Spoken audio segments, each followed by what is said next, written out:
Announcement on face mask mandate to be made soon. BUNG, MOKTAR and ZIZIE IZETTE set to testify on September 23rd. And unhappy with High Court decision, ROSMAH files appeal against her verdict.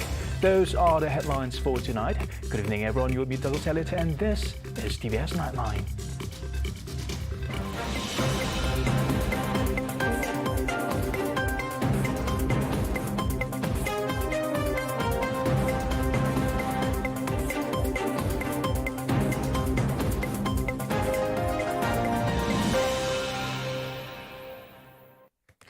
We begin with our top story. An announcement on whether or not face mask is required indoors will be made very soon. Health Minister Kari Jamaluddin said the matter had been discussed internally and the decision will be announced in due course. This comes after several associations called for the government to review its policy on face mask mandate in enclosed spaces. On Wednesday, the Malaysian Medical Association MMA urged the government to review its face mask policy following a similar move made by other countries, including Singapore. MMA President Dr. Koh Kar Chai said this is because the number of COVID-19 cases in the country had reached a plateau and the number of hospitalizations due to the virus is not high. Prior to this, National Recovery Council Chairman Tan Sri Muhyiddin Yassin said a decision on whether to abolish the use of face masks in enclosed spaces would be looked into and decided by the Health Ministry. Meanwhile, Kari said the Health Ministry is still studying the decision by the United States Food and Drug Administration to authorize booster shots that target the Omicron BA.5 subvariant. The ministry had its own technical working group for COVID-19 vaccines, which will evaluate data before making its recommendations.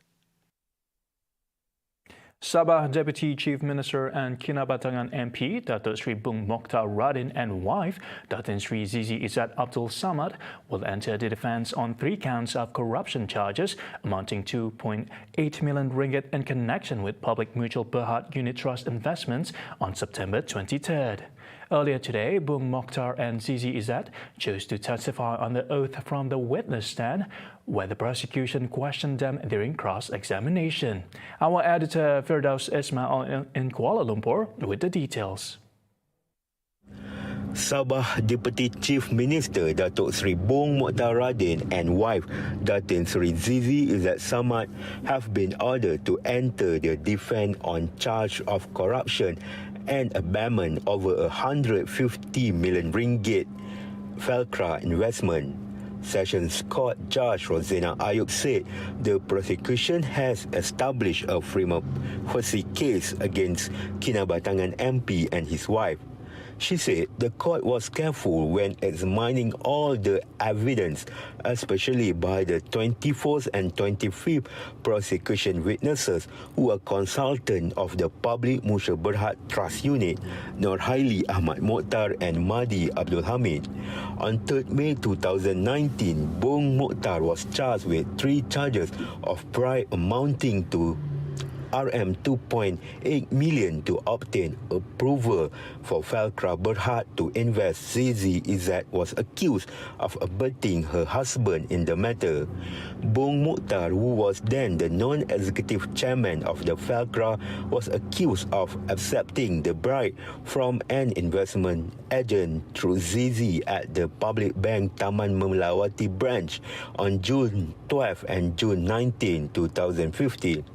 The couple were offered 3 options, either to remain silent by not answering the charges or to give a statement without cross-examination by the prosecution, as well as testifying under oaths from the witness stand, which the couple chose. Lawyer M. Atimulan informed that the defense offered a total of 10 witnesses, including the 2 accused. Hearing dates were fixed after parties met Rosina in her chambers. The defense will begin the case on September 23. Firdaus Ismail reporting from Kuala Lumpur.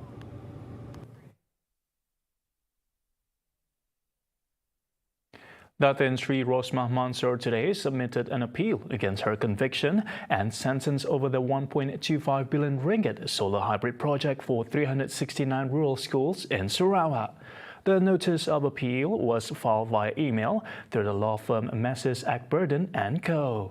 Based on the appeal notice, ROSMAH was not satisfied with the overall decision of Justice Muhammad Zaini Mazlan on Thursday and wanted to appeal against the decision and jail term.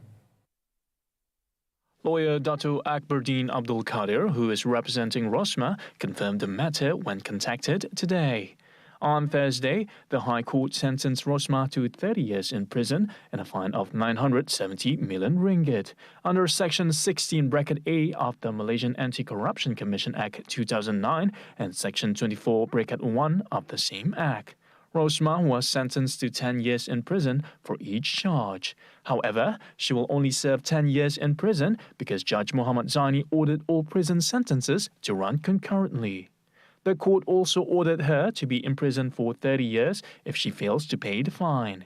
She also filed an appeal against the decision of Justice Muhammad Zaini, who turned down her application to disqualify the judge from hearing and deciding on the case. ROSMAH is facing one charge of soliciting 187.5 million ringgit and two charges of receiving bribes amounting to 6.5 million ringgit from former Jupat Holdings Sundaran Berhad Managing Director Saidi Abang Samsudin.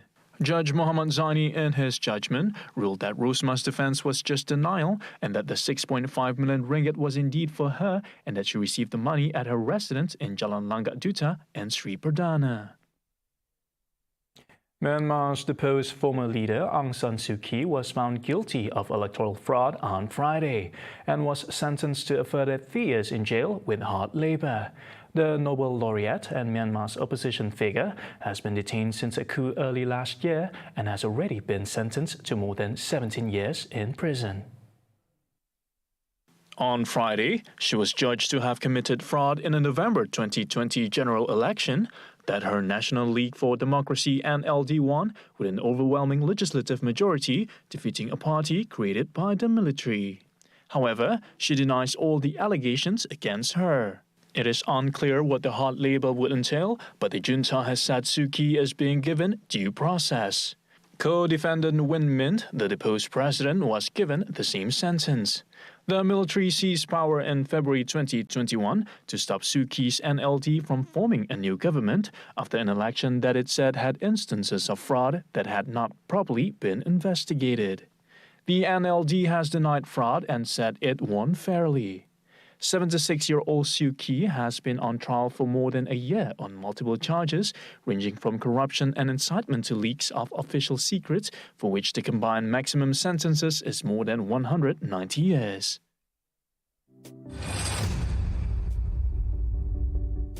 The conviction of Datin Sri ROSMAH Mansor, who was found guilty on 3 counts of corruption charges involving a solar energy project for rural schools in Sarawak, has shown that the rule of law is widely respected in Malaysia.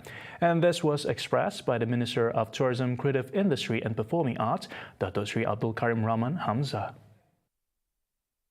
Kita melihatnya sebagai satu keputusan mahkamah. Ini menunjukkan bahawa in Malaysia the rule of law is there in practice. Tidak memilih sesiapa seseorang itu, walaupun beliau adalah seorang Perdana Menteri ataupun bekas Perdana Menteri ataupun bekas First Lady. It does not mean that you are immune from the law, from the long arm of the law. If it is an offence, and the court found out that you are guilty, you will be guilty. Which is something which we all have to respect. Abdul Karim added that it should be taken as a lesson and reminded civil servants to execute their duties responsibly. Commenting on the project, the minister said he is unsure of the current progress. Tetapi sekiranya ia belum tamat lagi, harapan kita adalah untuk projek itu dijalankan, karena niat asal projek itu adalah untuk membekal lampu-lampu elektrik kepada sekolah-sekolah di kawasan pedalaman.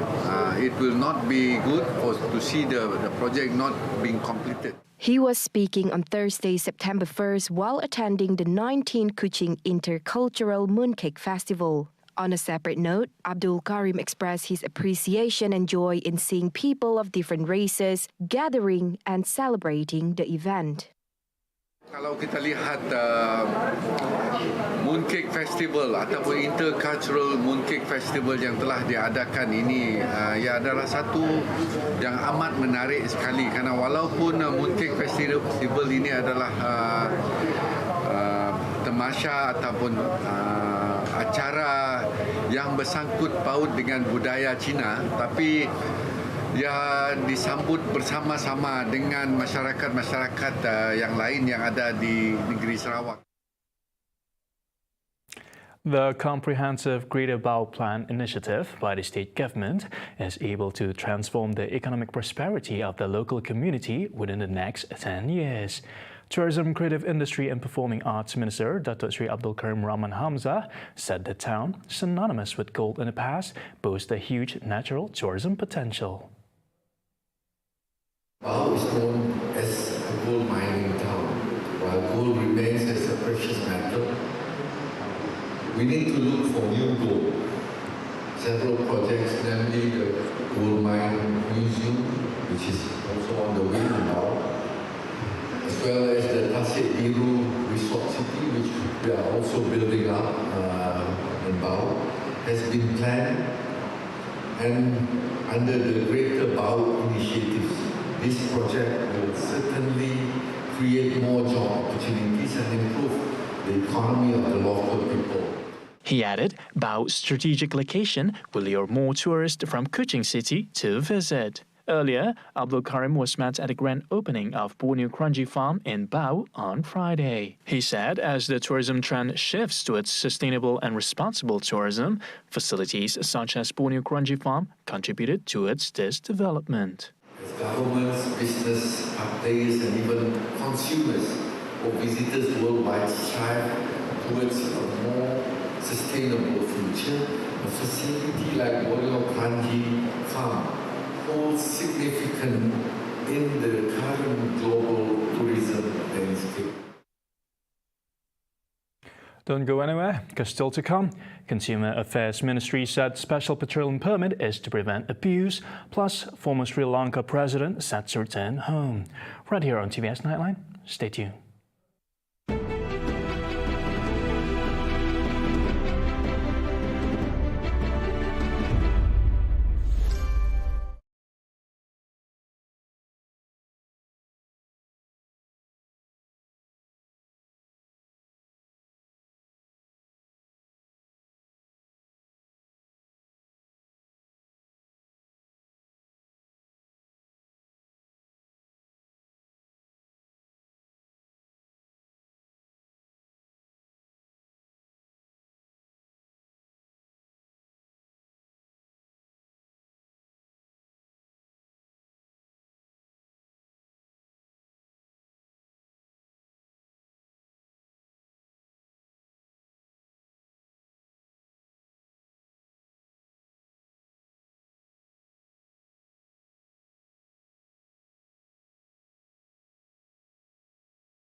Welcome back.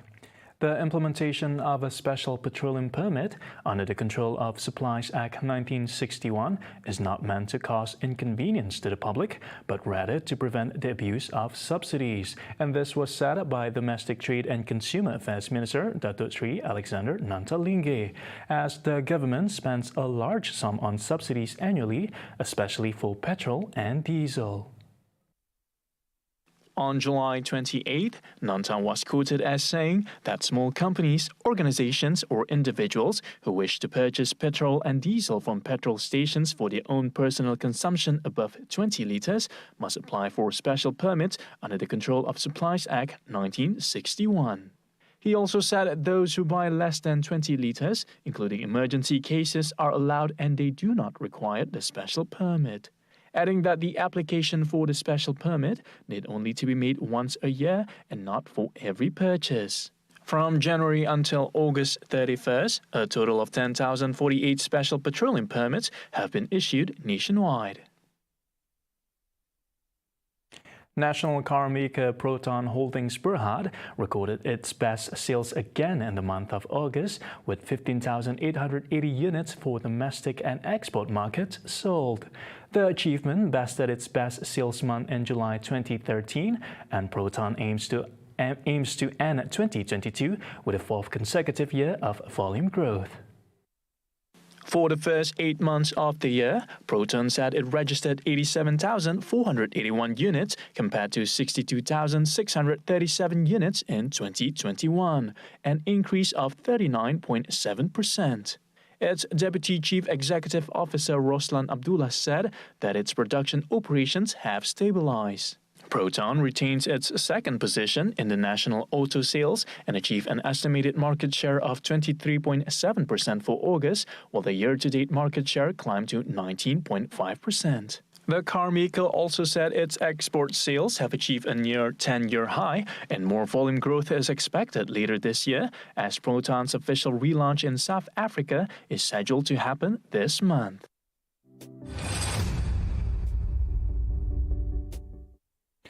The aging population can bring about a shift in the working age ratio. The younger workforce have little chance to advance since the older generations have the skills and knowledge to stay at the helm. Now, this begs the question as to how would the dynamics would affect human resources as well as the overall growth of the economy. Now, earlier today, we were joined by Dr. Lucy Sabli, a senior professor at University Malaysia Sarawak Unimas, on her thoughts on this matter. Here's what you missed. Now, the other long-term impact will be on the country's sustained economic growth. The age structures of a country population should affect the country's and will affect the country's economic performance. Generally, countries with a youthful populations will be more productive than a country with an older one. As it will have a larger labor force relative to population size. With more workers, a country could produce more goods and services. Thus, youthful countries tend to grow faster economically than older countries. Now, a general loss of economic dynamism also explains, why many advanced countries, with older populations have become more open to immigrations in recent years. Now, increased spending obligations created by the aging populations will shift resources away from investments and also productions, thus impacting on the future growth in the economy in the longer term. And a review of the current situations indicates inadequate social provisioning for older Malaysians. Concerted efforts must therefore make to ensure that the older adults receive sound health care and to be be protected by social security schemes that prevent them from falling into poverty. There is a need for well-developed infrastructures that allows them to continue to work in a less stressful environment with a very flexible employment structures. Older adults have skills and also expertise required by a rapidly industrializing society, and these with the flexible employment structures. Now, you have to bear in mind that older generations have, more skills and also expertise, which is required by a rapidly industrializing societies. When asked to comment on how to better manage the aging workforce situation without risking the younger generation's opportunities, Dr. Lucy suggested integration in order to minimize the generational gap. You have to bear in mind that older generations have, more skills and also expertise, which is required by a rapidly industrializing societies, and these resources need to be employed, productively. Just because they are old doesn't mean they are no longer, useful. All right, but you have to bear in mind that they are, they have skills and experience. All right, and this is we should take advantage of that.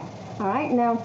I think intergenerational programs also, should be, considered in order to foster interactions which facilitate the sharing of skills and also knowledge or also experience between the old and also the young generations to ensure integrations between the different generations. And I think these integrations could contribute towards the creations of not only, creations to a unified Malaysian identity that transcends ethnic differences and also age as well.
You're watching Tvs Nightline.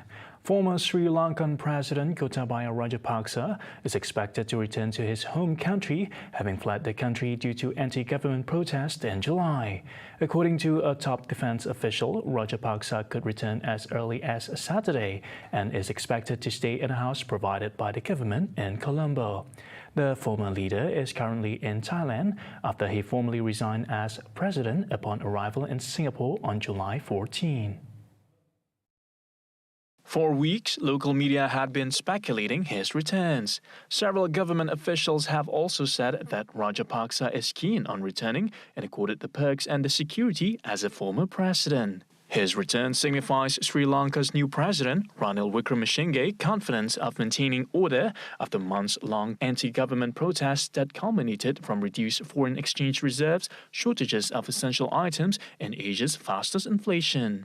However, officials from Wickremesinghe's office declined to comment. Human rights activists said they would press for Rajapaksa's arrest to hold him accountable over a series of crimes in the past.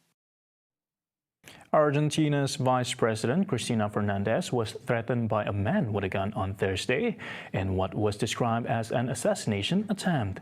However, she was not harmed and no shots were fired. The incident took place at the entrance of Fernandez's Buenos Aires home, where hundreds of protesters have gathered in recent days to support the former president, who is in the midst of a corruption trial. A police spokesman said that an armed man had been arrested near the residence, and a weapon was found a few meters from the scene. Adding to that, he said that the 35-year-old man may be of Brazilian origin. Television footage had shown that no shots were fired after the man pointed a gun at Fernandez in the middle of a crowd. However, it was reported that the gun was loaded. Government and opposition leaders, as well as politicians from other Latin American countries, expressed solidarity with Fernandez, who has been a divisive political figure and served as president for 2 terms between 2007 and 2015. Meanwhile, Argentine President Alberto Fernandez said the attack was dubbed as the most serious event the country had experienced since its return to democracy. He further added that the attack underscores rising political tension in Argentina and around the region that has put politicians on edge from Colombia to Brazil. Querido pueblo argentino, en el día de hoy, poco después de las 21 horas, un hombre atentó contra la vida de la actual vicepresidenta de la Nación y 2 veces presidenta constitucional, Cristina Fernández de Kirchner. Este hecho es de una enorme gravedad. Es el más grave que ha sucedido desde que hemos recuperado nuestra democracia. En el marco de una presencia masiva de personas frente al domicilio de la vicepresidenta, un hombre apuntó con un arma de fuego a su cabeza y gatilló. Cristina permanece con vida porque por una razón todavía no confirmada técnicamente, el arma que contaba con 5 balas no se disparó pese a haber sido... Meanwhile, Cristina Fernández has been widely expected to run for the Senate and possibly the presidency in next year's general elections. In 2021, it is estimated that 20% of 580,000 households in the M40 category slid to B40 due to the pandemic, and this has greatly affected families in providing support in their children's education. As the saying goes, action speaks louder than words, and collectively, everyone can make a difference. On Sejahtera Asia tomorrow, find out how you can help those children in need, as host Alexon and Juzak will be speaking to the founder of Fund a Child Edu project, Marta Mervi-Kulen. 7:45 a.m. only on TVS Astro Channel 122 and My Free View. See the world closer with TVS as we bring you the latest news update, both locally and internationally, just a click away by heading on to our website at tvstv.my or follow us on our social media. And that's all the time we have for TVS Nightline. My name is Douglas Elliott. Have a good weekend ahead.